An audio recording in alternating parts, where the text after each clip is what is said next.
A warm good evening and welcome to Impulse Coaching Institute. In today's live session, we are going to discuss about the PM PRANAM scheme that has been in news recently.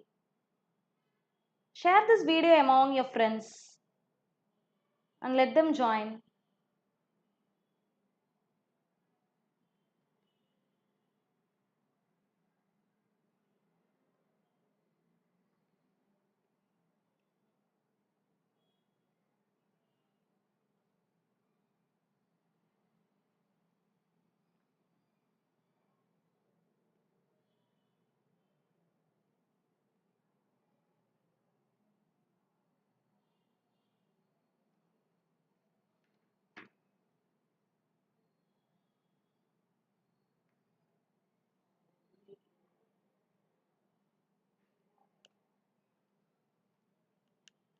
I hope many of you are joining now.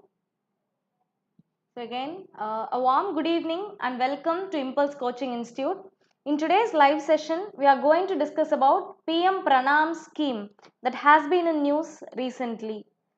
PM PRANAM scheme is important from economic point of view.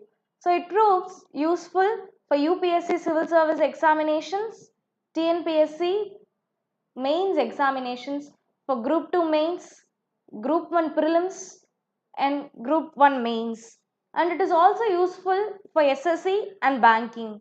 So scheme forms an important aspect for your mains answer writing.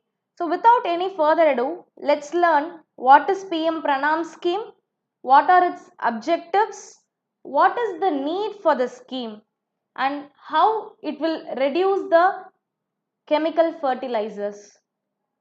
So PM PRANAM scheme, it stands for promotion of alternative nutrients for agriculture management.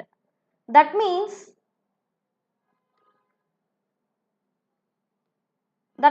in order to ensure that nutrient to available to the soil and crop, we need to have alternative nutrients. We need to have alternative nutrients in addition to the existing nutrients in the form of subsidies like urea, potash, DAP, etc. So, why in news? PM PRANAM scheme has been in news recently. So it is in news, it is mainly aimed to reduce the use of chemical fertilizers. The government is planning to launch the scheme PM PRANAM. So as said earlier, PM PRANAM stands for Promotion of Alternative Nutrients for Agriculture Management Yojana. So in nutshell, the PM PRANAM scheme is to encourage the balanced use of fertilizers. Balanced use of fertilizer in conjunction with biofertilizer and organic fertilizer. So the main aim of the scheme is twofold.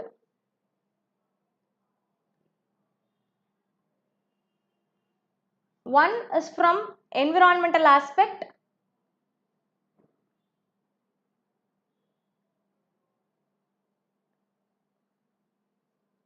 and another is from economical aspect. From environmental point of view, if you see, chemical fertilizer causes harm to the soil. It is unsustainable as well. From economical aspect, if you see, subsidy forms the second highest subsidy from the government exchequer after food subsidy. So current subsidy for fertilizer accounts for 1.62 lakh crore. So it is projected to hike to 2.25 lakh crore in 2022 and 2023. This 39% indicates that more and more farmers are demanding chemical fertilizer. But as we discussed earlier, chemical fertilizer proves to be economically unviable and environmentally unsustainable, and also it takes toll on human health. Next comes the finance mechanisms for the scheme. Budget or annual financial statement allocates fund for each department. each scheme. But how PM Pranam scheme is going to be funded? The sources say that the scheme will have no separate budget. It will be financed through the savings of existing fertilizer subsidy under schemes run by the Department of Fertilizer. Say, for example, savings of existing fertilizer subsidy, savings from existing subsidy is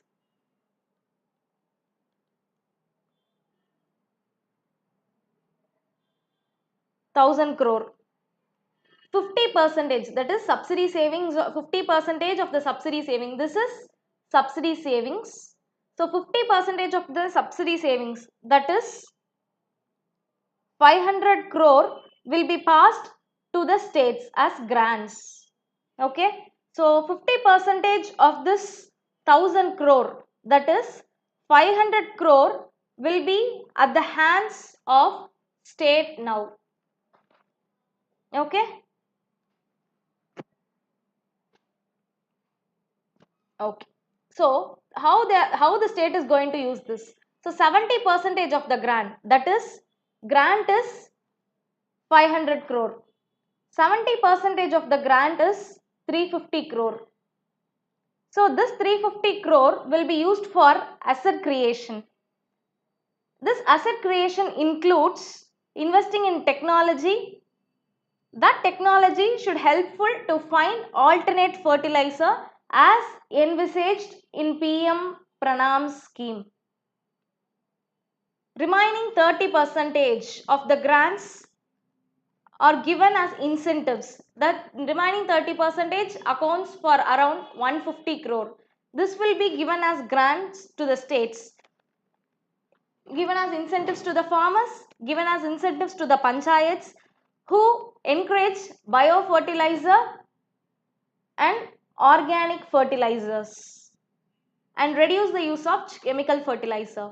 In addition, this 30% of the grants will also be given to self-help groups. This helps self-help groups who spread awareness about the scheme and awareness about the ill effects of chemical fertilizer. Please note here, the figures that are used here are just for example and understanding. This is not the real figures. Moving on, we must know what is the present status of the fertilizer usage in India. As we could see in the graph, major fertilizers used in India are urea, DAP, MOP, NPKs.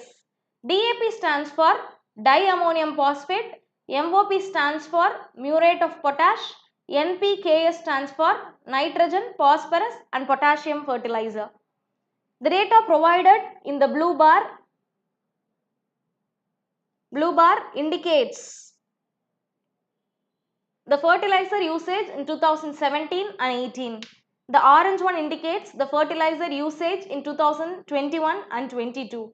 We could see spike in the usage of chemical fertilizer. Urea usage has been increased up to 19%. DAP usage and NPKs usage has been increased to around 25%. MOP fertilizer has been increased to around 9%.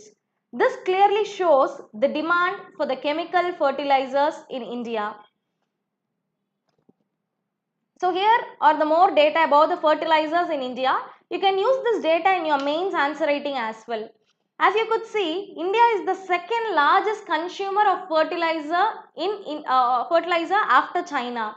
India is also the second largest producer of nitrogenous fertilizers like urea. So as we have already discussed, fertilizer subsidy accounts for the second largest subsidy after food. So the main aim of the government is to reduce the subsidy burden on the government. It makes economy more viable. In addition, reducing chemical fertilizer will also have positive impact on the soil health and the environment as a whole. So second is to incorporate the new nutrients. As we have seen, promotion of alternate nutrients. So incorporation of more nutrient means diversification of the food crops. Diversification of the food crops will address the problem of malnutrition in India. So the PM PRANAM scheme have multitude of impact on the health and environment as a whole. Hope the session about the PM PRANAM scheme was helpful for you. If you like this video, press the like button and share it among your friends. And don't forget to subscribe our channel. Thank you so much and have a good day ahead.